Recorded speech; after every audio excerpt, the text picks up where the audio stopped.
membuat keyakinan kelas. Ya. Nih, sebentar Ibu akan tempel dulu ya keyakinan kelas kita ya. Nah, keyakinan kelas kita akan kita buat, berarti siswa sekalian harus berkomitmen.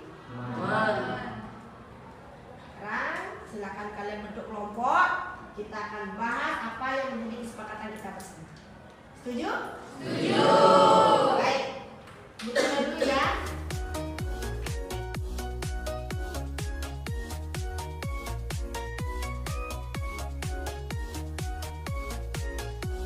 Ibu sekarang akan membagikan kertas ini ya sebagai rangkuman. Masing-masing kelompok satu kertas, tempel nanti apa yang menjadi keyakinan kalian, ya. Nanti setelah itu baru tempel dulu di sini. Di sini tempel masing-masing. Nanti kita akan rekap yang mana, nanti sekretaris yang rekap yang mana yang menjadi keyakinan kalian. Artinya sama semua pemikirannya.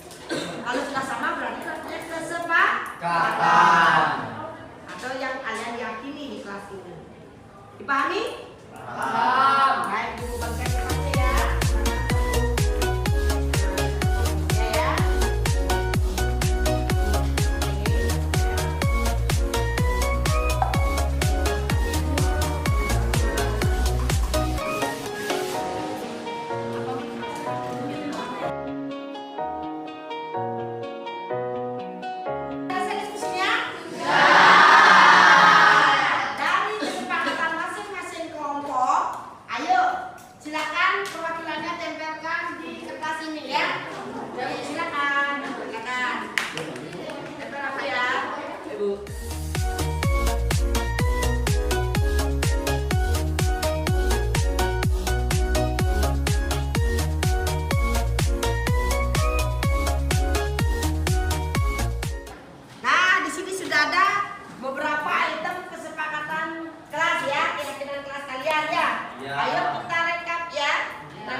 Mungkin di tembok boleh gitu ya, kita akan dibuka ya.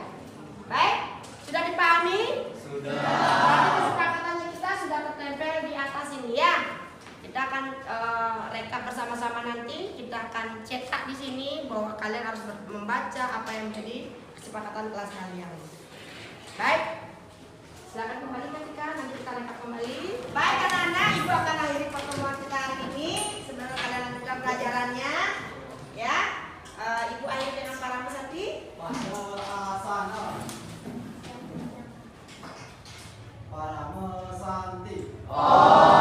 Santi Santi Santi Om. Baik, selamat pagi, selamat melanjutkan pelajaran.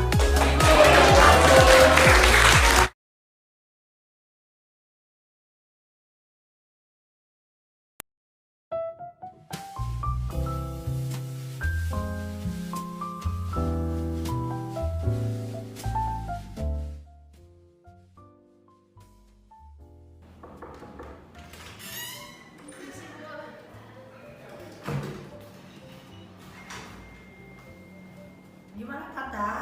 Hari ini kabarnya bisa Ibu bantu? Ini loh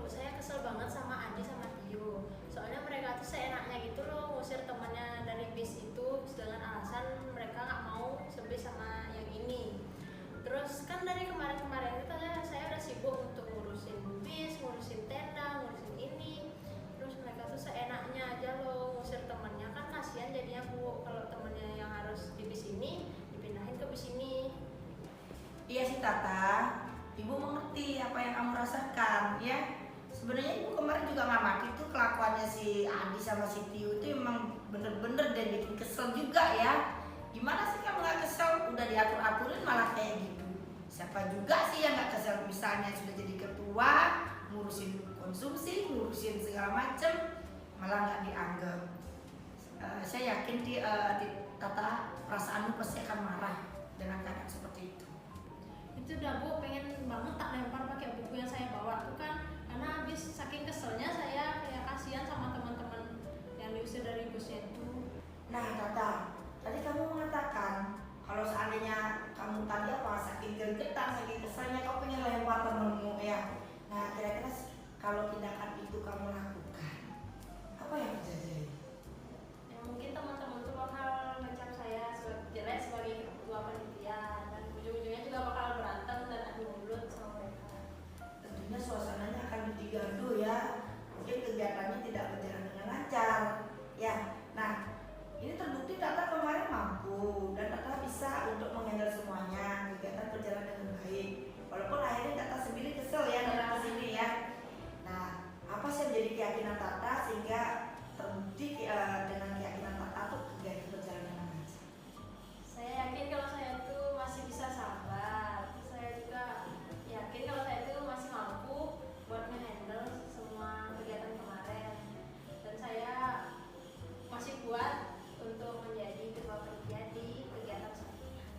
Iya Tata, itu yang Ibu harapkan ya, jadi tetap semangat ya. Karena apa ya, setiap kegiatan itu pasti ada tantangannya. Tata sudah paham gitu ya. Saya senang sekali ternyata Tata bisa terbuka dengan Ibu tentang kegiatan kemarin gitu kan. Yang Ibu rasa kemarin ada yang kurang pas, sudah pas semuanya, ternyata Tata mengeluh. Sekarang apakah kamu yakin tidak mau lagi menjadi ketua panitia? Enggak, saya yakin lah bisa terus. Ya, siap berarti ya. Baik Tata, Tata sudah datang ke sini, ucapkan terima kasih gitu ya. Kegiatan kemarin sudah berjalan dengan baik. Saya kembali ke kelas ya Bu ya. Baik Tata, terima kasih Tata sudah datang ke sini. Ya.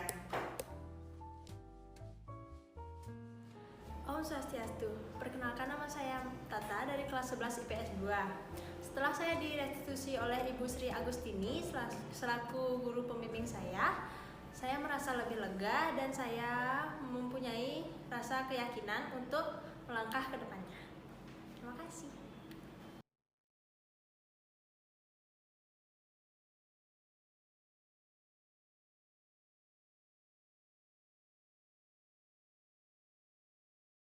Selaku pendamping praktik CGP Angkatan 7, terima kasih Pak atas kehadirannya masih dalam room. Dan juga terima kasih kepada rekan-rekan semuanya. Sebelum saya memulai presentasi atau diseminasi modul 1.4 pada pagi hari ini, izinkan saya mengaturkan panganjali umat. Om Swastiastu. Assalamualaikum warahmatullahi wabarakatuh. Shalom, namo buddhaya, salam kebajikan buat kita semuanya. Rahayu. Bapak, Ibu guru yang saya banggakan dan rekan-rekan semuanya, terutama yang ada di SMA Negeri 9 Denpasar dan juga di Kota Denpasar, dan juga saya menyapa Bapak Inyoman Mulyana yang juga ikut bergabung dalam kesempatan hari ini dari Kabupaten Badung ya, dan juga Bapak Bimo dan teman-teman yang lain dari kabupaten yang lain juga ikut bergabung. Terima kasih. Hari ini sungguh berbahagia saya akan menyampaikan atau mendiseminasikan modul 1.4 yang sudah dipelajari di kegiatan calon guru penggerak angkatan ke-7. Untuk selanjutnya saya akan share screen. Izinkan saya share screen untuk menyampaikan modul 1.4.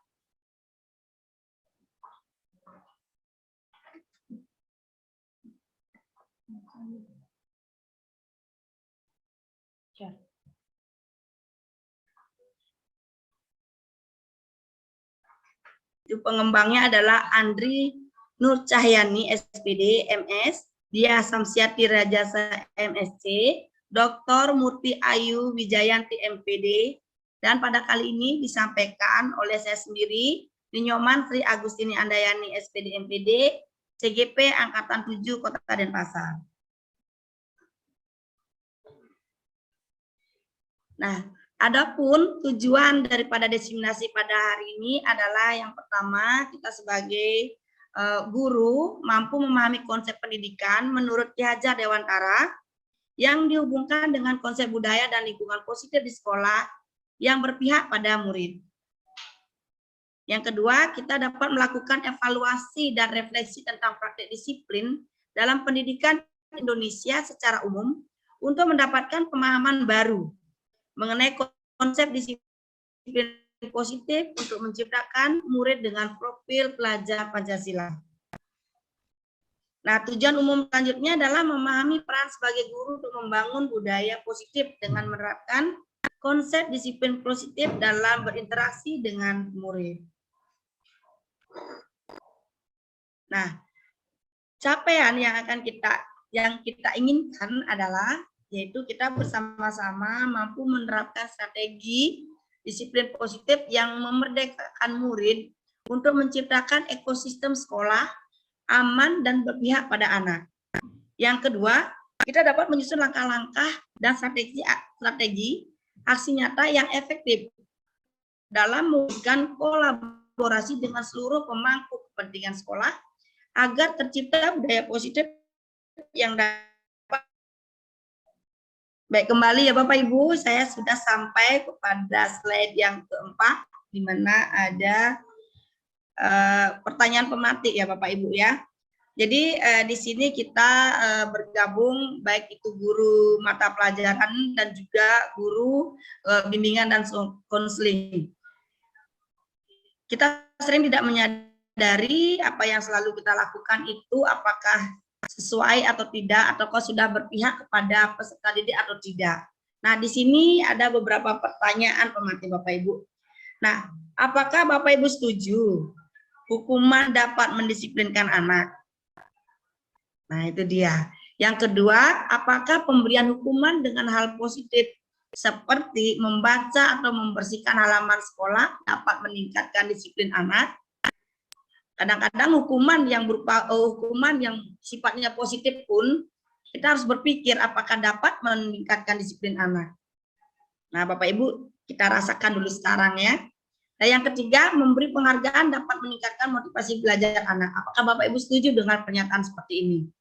Jadi, memberi penghargaan dapat meningkatkan motivasi belajar anak. Nah, ini. Kenapa 3 pertanyaan ini muncul Bapak Ibu? Karena seringkali kita lakukan pertanyaan-pertanyaan seperti ini, ya, yang sesuai dengan pertanyaan seperti ini seringkali kita lakukan tanpa kita sadari. Nah, selanjutnya akan saya sampaikan ya di materi selanjutnya.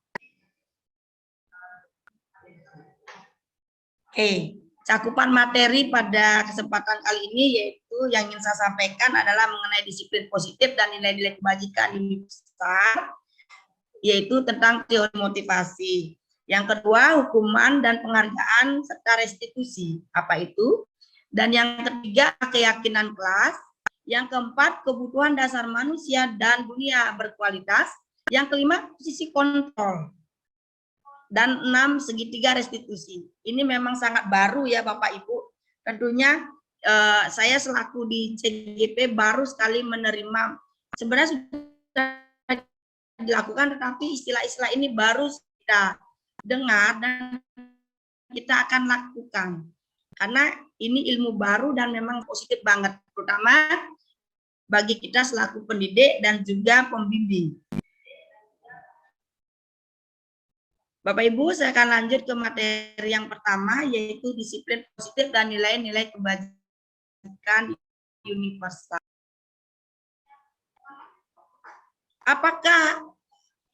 Apakah siswanya yang rela untuk dibentuk, rela menerima ilmu, ataukah kehebatan guru itu sendiri?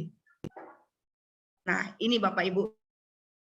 Jadi kita bisa merasakan, oh ternyata sebenarnya kalau kita rasakan benar ya, kalaupun berikan pengaruh kepada murid dengan paksaan, itu rasa-rasanya kurang pas. Nah, ini dia Bapak Ibu. Kita tidak bisa untuk mengontrol orang lain, ya.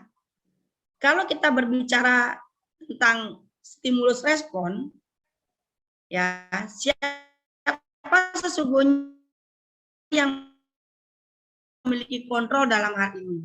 Kalau stimulus respon, nah kita mencoba mengubah orang agar berpandangan sama dengan kita. Kadang-kadang ingin memaksakan ya menjadi pemahaman kita biar orang lain itu sama dengan pemahaman kita. Tetapi dalam teori kontrol kita berusaha memahami pandangan orang lain terhadap tentang dunia ini, gitu.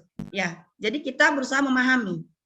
Selanjutnya, dalam stimulus atau respon ada rangsangan, ada respon. Perilaku buruk dilihat sebagai suatu kesalahan. Jadi memandang bahwa segala sesuatu yang buruk yang dilakukan oleh seseorang diri kita, gitu. Jadi tidak ada bisa memaksa kita kalau kita tidak dengan rela untuk membuka diri. Ya, Anda tidak bisa mengontrol orang lain.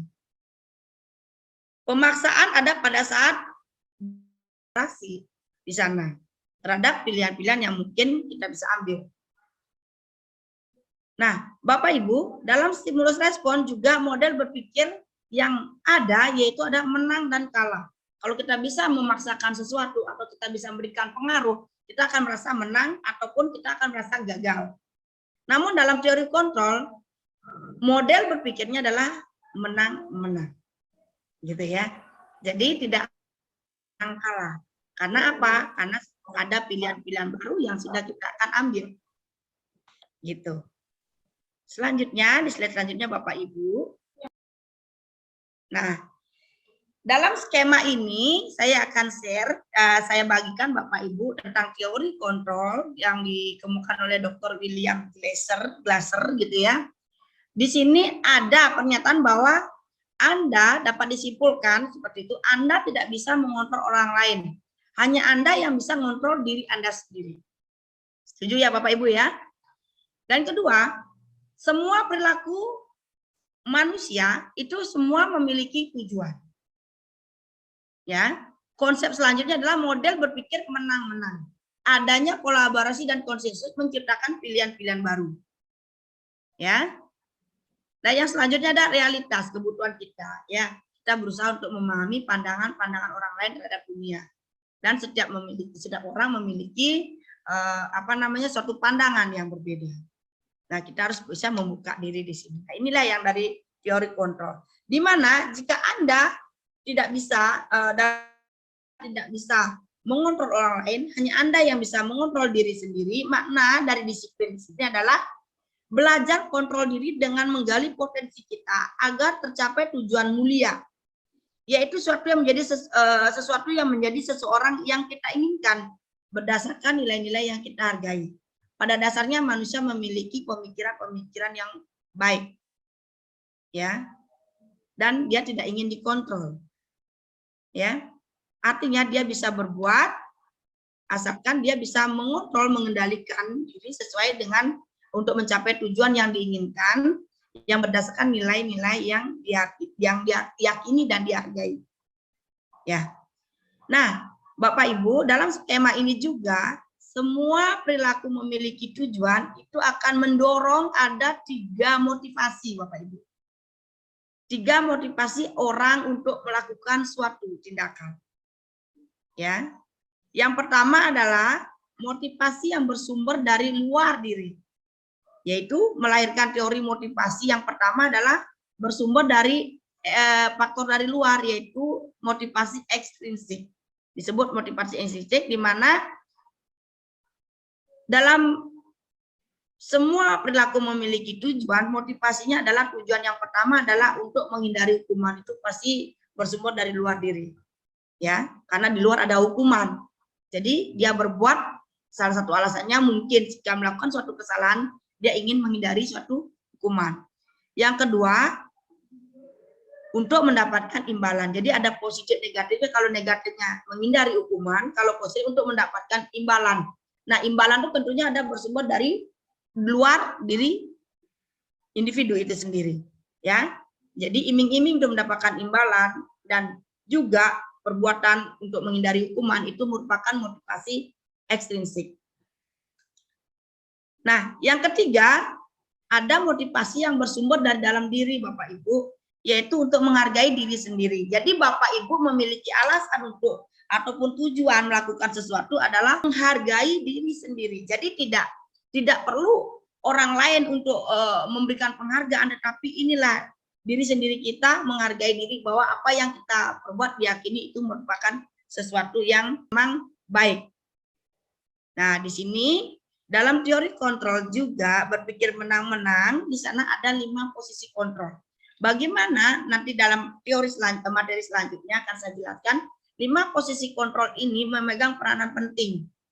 Ya, Bapak Ibu yang terutama guru BK dalam berhadapan dengan kedisiplinan siswa yang nomor 1, itu akan mendapatkan pengalaman di mana untuk mengetahui posisi mana yang paling tepat ketika kita berusaha untuk mengontrol.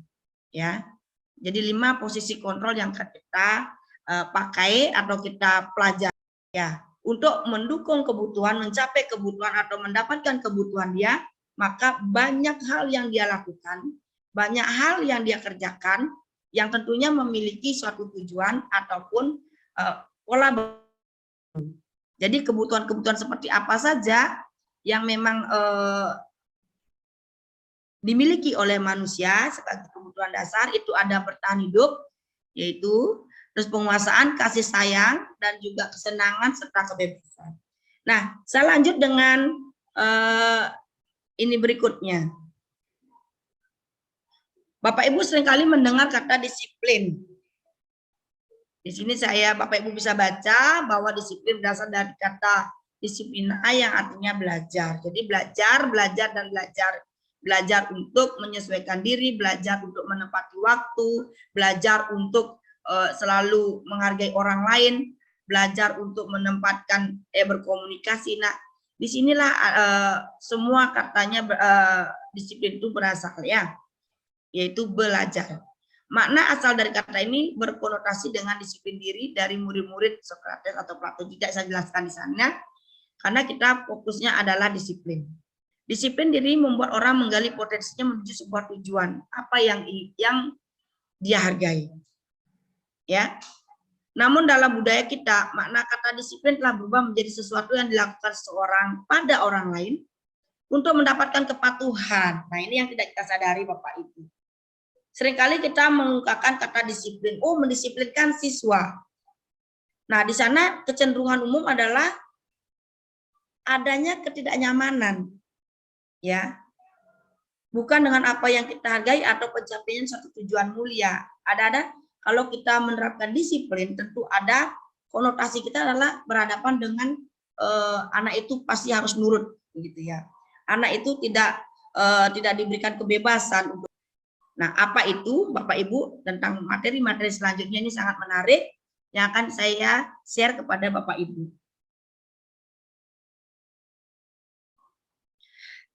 Nah, sesuai dengan Ki Hajar Dewantara, di sini ada nilai-nilai kebajikan universal, ya, yang kita yakini, yaitu nilai-nilai kebajikan.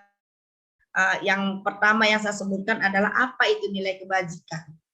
Nilai-nilai kebajikan adalah sifat positif manusia yang merupakan tujuan mulia yang ingin dicapai setiap individu. Jadi nilai-nilai tersebut bersifat universal dan lintas bahasa, suku, bangsa, agama maupun latar belakang. Di sini dasarnya adalah nilai-nilai kebajikan universal. Nah, tadi sudah dijelaskan oleh teori tadi William Glasser pada teori kontrol, yaitu bahwa setiap perilaku atau perbuatan memiliki suatu tujuan. Ini merupakan suatu nilai-nilai kebajikan universal juga. Dan nilai yang sekarang yang sering kita pakai adalah dengan mengkaitkan nilai-nilai kebajikan yang diyakini seseorang, maka motivasi intrinsiknya akan terbangun. Sehingga menggerakkan motivasi dan dalam untuk mencapai tujuan mulia yang diinginkan. Ini menurut Diane Gossen tahun 1998. Nah, di samping itu juga nilai-nilai kebajikan universal yang kita yakini itu nilai-nilai kebajikan yang ingin dicapai oleh setiap anak Indonesia yang kita kenal dengan pada saat ini kita dengungkan yang kita laksanakan, yaitu dengan profil pelajar Pancasila, yaitu beriman bertakwa kepada Tuhan Yang Maha Esa dan berakhlak mulia, mandiri, bernalar kritis, berkebinekaan global, bergotong royong, dan kreatif. Nah, ini nilai-nilai kebajikan universal kita yang kita sekarang sedang kita gali, kita kembangkan di sekolah kita masing-masing, Bapak Ibu. Selanjutnya adalah teori motivasi, hukuman, penghargaan, dan restitusi. Nah, ini tadi sudah diskemakan. Ya. Sebentar, Bapak Ibu. Teori motivasi, hukuman, dan penghargaan atau restitusi. Skema yang berikutnya yaitu ada motivasi. Teori motivasi ada 3 motivasi.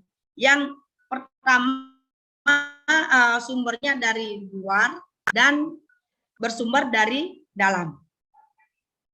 Yang sudah saya sebutkan tadi, motivasi ekstrinsik, yaitu yang pertama adalah orang berbuat memiliki alasan untuk menghindari ketidaknyamanan atau hukuman. Nah, pertanyaannya mungkin begini, apa yang akan terjadi ya apabila saya tidak melakukannya? Nah, kadang-kadang kalau kita hidup dalam suatu lingkungan, sering sekali kita berpikir bahwa kalau saya tidak sesuai dengan aturan, maka saya akan dihukum. Itu menjadi motivasi. Tentunya hukuman ini adalah dari luar diri kita sendiri. Nah, kalau kita berpatokan pada apa yang akan kita terima nanti, bahwa nanti akan dihukum, berarti itu motivasi yang bersumber dari luar. Nah, yang kedua untuk mendapatkan imbalan dari orang lain atau institusi. Apa yang akan saya dapatkan apabila saya melakukannya? Nah, itu juga motivasi yang bersumber dari luar. Ya, Bapak Ibu, ini yang akan mendorong budaya positif kita di sekolah. Kalau kita selalu bergerak, yaitu berbuat atau berperilaku atau bertindak, selalu ada motivasi intrinsik yang negatif, yaitu takut terhadap hukuman atau ingin mendapatkan hadiah. Nah, ini yang akan menjadi suatu polemik ya Bapak Ibu. Kenapa menjadi polemik? Nanti akan saya jelaskan. Ada contoh-contoh yang memang real. Kenapa Anda bisa akan dihukum oleh penghargaan itu sendiri? Ya. Nah, namun yang ketiga ada tujuan atau motivasi yang bersumber dari dalam diri. Nah, ini yang memang diharapkan Bapak Ibu untuk menghargai diri sendiri. Ada suatu pertanyaan yang menarik, saya akan menjadi orang seperti apa ya bila saya melakukan. Nah, ini. Tanamkan itu Bapak Ibu. Jika saya menghargai sesuatu, jika saya melakukan ini, maka saya akan menjadi orang seperti apa? Contohnya, ketika Bapak Ibu ingin datang tepat waktu ke sekolah untuk mengajar. Kalau dia motivasinya ekstrinsik, tentunya saya datang ke sekolah tepat waktu karena saya takut misalnya nih PNS gaji dipotong gara-gara absennya nanti berkurang. Jadi gaji dipotong ataupun insentif dipotong. Nah, itu merupakan motivasi ekstrinsik. Jadi tidak ada kesadaran diri karena takut terhadap hukuman tersebut. Yang kedua, bisa jadi saya datang tepat waktu ke sekolah karena saya ingin mendapatkan pujian daripada kepala sekolah. Nah, ini tentunya ini akan, walaupun ingin mendapatkan pujian, ingin menjawab biar saya disegani, otomatis di sana juga tidak bagus Bapak Ibu. Ya. Tetapi yang paling tepat dalam hal ini adalah saya datang tepat waktu karena ini tugas saya dan tanggung jawab saya selaku pendidik. Karena apa?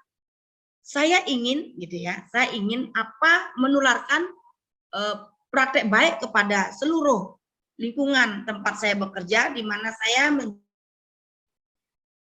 dan bisa menyadarkan orang lain bahwa disiplin diri itu penting, sehingga motivasi yang muncul adalah motivasi yang dari dalam diri, yaitu ingin melakukan tugas dan tanggung jawab atau sadar terhadap tugas dan tanggung jawab. Jadi sehingga secara tidak langsung kita menghargai diri kita sendiri. Nah, seperti yang saya katakan tadi Bapak Ibu, kenapa kita selalu berbuat itu ingin mendapatkan penghargaan? Apakah itu baik apa tidak? Kadang-kadang ada orang berpikir, saya ingin berbuat, ingin saya mendapatkan bayaran. Saya ingin bekerja, ingin mendapatkan penghargaan. Saya ingin bekerja biar mendapatkan upah gitu kan ya. Nah, jika itu terjadi, Bapak Ibu seringkali tidak menyadari bahwa ketika Bapak Ibu tidak melakukan suatu tindakan dengan baik dan benar, maka Bapak Ibu akan dihukum oleh penghargaan itu sendiri. Ya, di mana dinyatakan bahwa dihukum oleh penghargaan itu adalah penghargaan dapat menurunkan kualitas. Coba Bapak Ibu rasakan sendiri, apakah penghargaan dapat menurunkan kualitas? Apa yang terjadi ketika Bapak Ibu berbuat namun tidak mendapatkan penghargaan? Tentunya akan ada kekecewaan. Nah, penghargaan mematikan kreativitas, betul. Karena motivasinya hanya ingin mendapatkan penghargaan ketika tidak ada penghargaan, maka Bapak Ibu tidak akan melakukan sesuatu. Jadi ini dapat mematikan kreativitas Bapak Ibu. Yang ketiga, penghargaan mengurangi motivasi diri. Jelas. Karena tadi motivasinya adalah untuk menghargai diri sendiri. Kalau penghargaan bersifat instinktif itu akan mengurangi. Ya. Nah, Bapak Ibu, di sini sering kita tidak menyadari bahwa kadang-kadang kita berbuat menciptakan bagaimana budaya positif itu dapat kita lakukan kalau kita sendiri tidak menyadari bahwa apa yang kita perbuat hanya ingin gitu ya, motivasi yang dari luar mempengaruhi diri kita. Oleh sebab itu, ini kita bagikan bagaimana penghargaan itu sendiri bisa untuk menghukum atau menghukum diri kita jika penghargaan yang kita harapkan tidak bisa kita dapatkan. Mungkin Bapak Ibu mulai berpikir dan menyadari, termasuk saya sendiri juga ketika ikut di CGP ini, saya mulai menyadari, oh benar ya, saya ikut di guru penggerak, bukan berarti saya hanya ingin menjadi ini itu. Ternyata banyak hal yang dapat merubah karakter saya di sini. Di sini saya dapat mendapatkan ilmu bagaimana saya berhadapan dengan orang, utama memperbaiki diri sendiri, sehingga kalau satu orang baik, orang lain juga baik, orang lain baik-baik, sehingga namanya disiplin ataupun positif itu akan muncul ya di lingkungan tempat kita bekerja, gitu Bapak Ibu. Selanjutnya, nah ada beberapa bentuk program kebajikan apresiasi, yaitu jadi apresiasi yang bisa kita lakukan itu yang kita bisa kita berikan ketika kita memiliki siswa, gitu kan. Kadang-kadang siswa itu biar tidak selalu diiming-imingi oleh hadiah. Oh, kamu melakukan ini, ibu suruh kamu dapat uang, ibu suruh kamu dapat nilai bagus. Enggak, ada beberapa bentuk-bentuk apresiasi yang bisa kita berikan kepada peserta didik terutama ketika kita membentuk budaya positif tersebut. Ketika siswa-siswi kita melakukan sesuatu yang positif, kita dapat memberikan apresiasi dalam bentuk apa, Bapak Ibu? Satu, beri pengakuan secara khusus. Contohnya ini, jadi ketika seorang siswa melakukan sesuatu yang baik, kita bisa hanya megang pundaknya saja. Kita katakan bagus. Nah, beri pengakuan secara pribadi. Artinya tidak secara umum. Oh, kamu bagus. Kadang-kadang kalau kita memberikan pengakuan secara di depan orang banyak, dia akan tepuk dada, jadi jumawa, dia sombong. Gitu ya. Jadi dia akan merasa, oh saya dihargai oleh guru. Tidak. Ketika kita ingin memberikan apresiasi terhadap apa yang dilakukan oleh siswa, kita bisa memanggil, Gus, apa yang kamu tadi lakukan luar biasa. Nyatakan itu dalam bentuk pribadi. Jadi mereka akan sangat memahami bahwa dirinya apa yang dilakukan itu berharga. Ini salah satu membangun motivasi intrinsik dari siswa tersebut.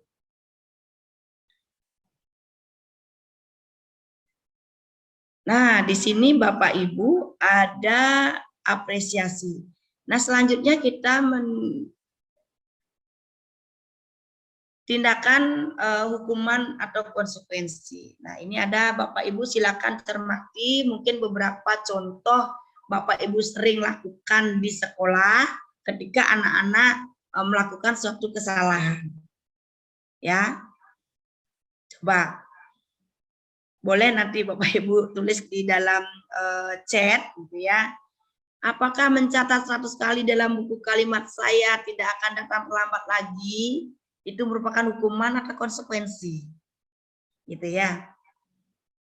Apakah itu hukuman atau konsekuensi? Nah, ini ya. Bapak Ibu boleh tulis di kolom chat ya. Lari mengelilingi lapangan basket 2 kali karena terlambat hadir sekolah, itu hukuman apa konsekuensi? Murid diminta untuk push up, itu hukuman apa konsekuensi? Di sini kita akan merasakan dulu apa itu hukuman dan konsekuensi. Mengganti kertas tugas teman yang telah dicoret-coret, itu hukuman apa konsekuensi? Membersihkan tumpahan air di meja karena tersenggol pada saat belajar, apa itu hukuman konsekuensi? Murid disuruh untuk mengenakan sepatu seharian di sekolah karena tidak menggunakan sepatu hitam. Nah, seringkali terjadi ini pada guru-guru BK ya Bapak Ibu ya. Guru BK sendiri sebenarnya guru BK adalah bimbingan konseling. Artinya kita ingin merubah stigma bahwa kita adalah polisi sekolah sebagai guru BK. Kita harus mulai belajar apakah ini efektif lagi atau tidak Bapak Ibu. Karena mungkin ada di aturan dan tata tertib. Tapi ini kita harus kaji ulang. Apakah ini hukum atau konsekuensi, dan apakah hukum atau konsekuensi ini, apakah ini baik apa tidak buat siswa. Apakah berdampak pada disiplin siswa. Nah, ini harus kita pikirkan. Nah, perbedaan antara hukuman dan konsekuensi dari pernyataan tadi, contoh-contoh tadi Bapak Ibu jelasnya sudah memahami.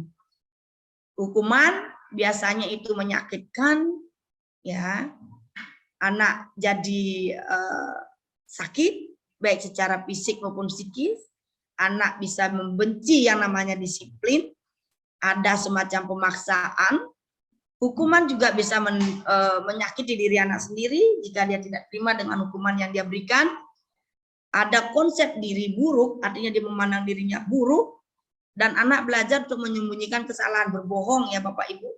Kalau hukuman kita terapkan. Jadi dampaknya ini yang akan terjadi. Atau hukuman adalah sesuatu yang mengajarkan kita, menggiring kita kepada pola-pola yang kurang baik. Di mana bisa terjadi anak bukannya malah baik, malah dia belajar untuk berbohong, ya, menutupi rasa salah, atau anak itu juga merasa nanti menyakiti diri maaf, dapat menyakiti diri sendiri. Berbeda dengan konsekuensi. Ya, berbeda dengan konsekuensi Bapak Ibu. Mohon maaf.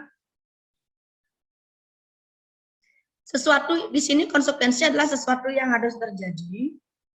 Ya, memang membuat anak merasa tidak nyaman dalam jangka waktu tertentu, anak menghargai disiplin, ada stimulus dan rangsangan. Nah, ada konsep diri yang baik bahwa saya sudah berbuat dan saya harus tahu, harus menerima konsekuensinya bahwa saya harus seperti apa. Anak belajar untuk mematuhi peraturan ataupun kesepakatan, ya, kehilangan hak untuk yang dibuat tidak nyaman untuk sementara. Jadi artinya memang dalam melakukan konsekuensi akan ada rasa tidak nyaman, tapi memang itu yang harus terjadi.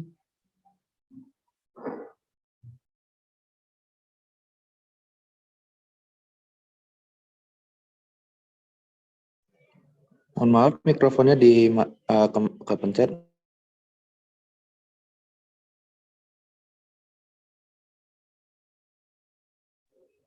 Halo, narasumber. Mohon maaf ya. Oke. Kita akan lanjutkan Bapak Ibu.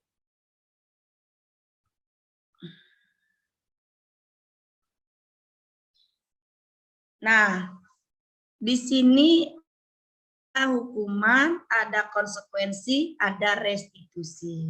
Tiba saatnya kita belajar apa itu restitusi, Bapak Ibu. Sebentar, Bapak Ibu. Mohon izin.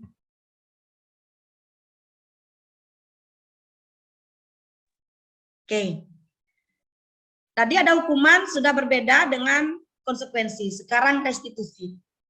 Jadi restitusi adalah proses menciptakan kondisi bagi murid untuk memperbaiki kesalahan mereka, sehingga mereka bisa kembali pada kelompok mereka dengan karakter yang lebih kuat.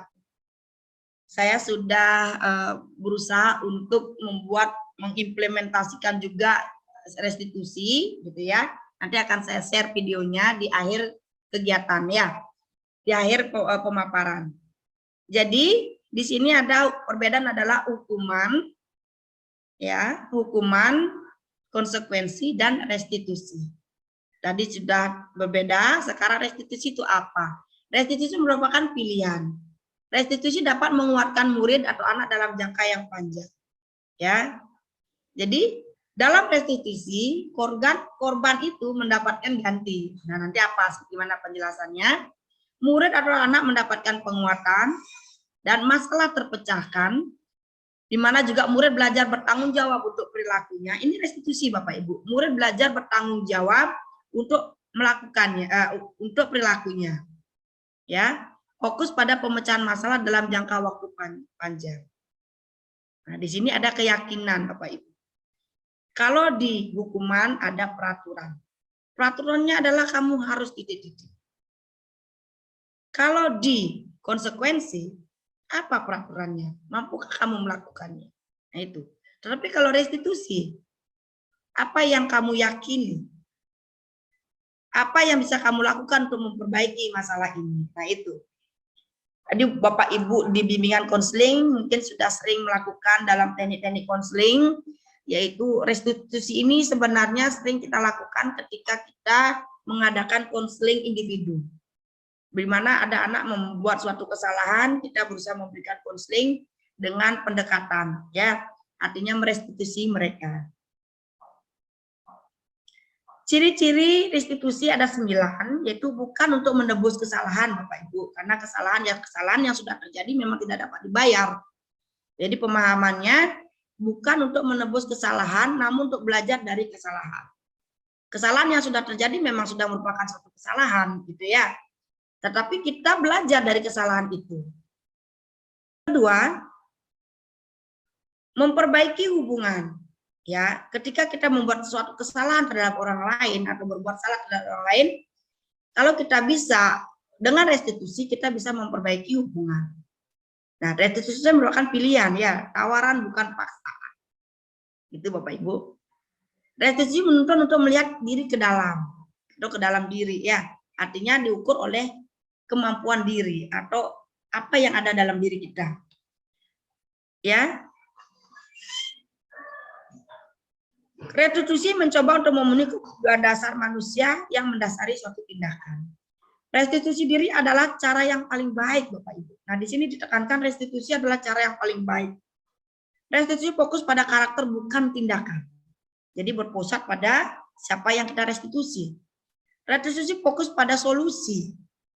Ya, restitusi mengembalikan murid yang berbuat salah pada kelompoknya. Artinya di sini murid-murid yang memiliki suatu kesalahan, ya, melakukan suatu tindakan salah.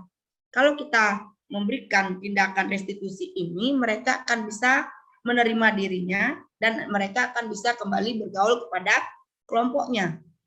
Berbeda dengan hukuman, dia mungkin akan rendah diri, dia mungkin akan merasa kecil dan tidak menerima dirinya sendiri. Otomatis akan terganggu pergaulannya dengan teman-temannya. Seperti itu. Nah, nanti bagaimana itu restitusi, ada yang disebut dengan segitiga restitusi, Bapak Ibu ya. Nah, itu ada, nanti saya jelaskan. Nah, dalam merestitusi itu ada keyakinan, gitu ya. Tadi ada contohnya yang tadi disebutkan, apa yang kamu yakini. Nah, ini berkaitan Bapak Ibu. Dalam merestitusi ada yaitu yang namanya keyakinan. Kalau hukuman itu peraturan, tegas, ya ada sifatnya memaksa. Konsekuensi adalah sesuatu yang memang terjadi dan memang disepakati. Bisa jadi konsekuensinya seperti itu. Tapi yang namanya keyakinan itu kesepakatan yang memberikan beberapa pilihan Bapak Ibu. Ya, perilaku untuk tidak keluar dari keyakinan yang sudah disepakati bersama. Nah, Indah kembali di sini. Materi yang ketiga yaitu keyakinan kelas. Lanjut saja ya. Karena ini berkaitan bagaimana cara merestitusi nanti semua berdasarkan keyakinan kelas. Ya. Tadi kenapa nanti ada juga namanya posisi kontrol. Keyakinan kelas Bapak Ibu, kita harus buat dulu keyakinan. Karena dalam restitusi itu nanti akan kita tanya keyakinan mana yang kamu langgar. Nah, mengapa kita sekarang berpijak pada harus keyakinan kelas? Nah, ini dibuat untuk mendukung motivasi intrinsik Bapak Ibu. Menggali kekuatan yang ada dalam diri sendiri bahwa kita berbuat ingin menghargai diri kita sendiri. Ya, apa sesuatu yang kita yakinin itu adalah untuk agar diri kita ini dihargai orang lain, harus menghargai diri kita sendiri. Nah, di sini sekolah memiliki peraturan dan tata tertib. Peraturan tata tertib menjadi payung hukum sekolah, gitu ya, yang bersifat tegas dan mengikat. Namun dalam pelaksanaannya kita diharapkan bisa untuk membentuk atau membuat keyakinan kelas, Bapak Ibu. Kenapa? Keyakinan kelas mendorong seseorang memiliki pilihan-pilihan untuk melakukan atau memperbaiki kesalahannya yang disetarakan atau yang dilihat dari keyakinan mana yang dia langgar. Kalau semangat. Jadi demikian tentang 5 posisi kontrol yang sering kita kadang-kadang kita sudah lakukan namun tidak sesuai ya. Yang diharapkan adalah sekarang kita baru tahu bahwa posisi manajer adalah yang paling tepat. Nah, Bapak Ibu, ini karena keterbatasan waktu, saya hanya lagi satu materi yang akan saya bahas, yaitu tentang segitiga restitusi ya. Nah, ini segitiga restitusi. Nah, Bapak Ibu tadi sudah dinyatakan bahwa 5 posisi kontrol itu kita dapat terapkan dalam segitiga restitusi. Di mana di sana ada terlihat sedang menstabilkan identitas ya, ketika anak-anak itu melakukan suatu kesalahan. Contohnya, ketika anak-anak berbuat salah gitu ya, hal itu bisa Bapak Ibu katakan seperti ini. Berbuat salah itu hal yang manusiawi, tidak ada manusia yang sempurna, seperti itu ya. Bapak Ibu juga kadang berbuat yang salah. Nah, Bapak Ibu nanti saya akan share materinya berikut dengan videonya. Nanti saya yang di MGBK saya akan share ke MGBK materinya. Karena ini adalah mendesiminasikan modul 1.4. Karena ini keterbatasan waktu, karena banyak materi yang saya bahas, saya akan sampaikan nanti mengenai segitiga restitusi secara khusus kepada Bapak Ibu, terutama yang ada di komunitas MGBK Kota Denpasar. Baik Bapak Ibu, karena keterbatasan waktu, demikian desiminasi modul 1.4 yang sudah kami pelajari di CGP, kegiatan CGP Angkatan ke-7 Kota Denpasar. Saya mohon maaf apabila ada kesalahan yang saya sampaikan baik dari sikap maupun tutur kata sehingga bisa diterima oleh Bapak Ibu. Saya juga mohon maaf tidak bisa membuat membuka sesi tanya jawab. Nanti kalau ada pertanyaan Bapak Ibu bisa layangkan ke saya pribadi, ke chat pribadi boleh. Kita mungkin nanti akan kalau ada usulan kita akan berdiskusi kembali bersama komunitas. Yaitu saya akan jelaskan di sana, saya akan paparkan materi dan saya akan desiminasikan kembali modul 1.4 ini. Karena banyak sekali pengembangan yang bisa kita lakukan, khususnya selaku guru BK dan juga guru mata pelajaran.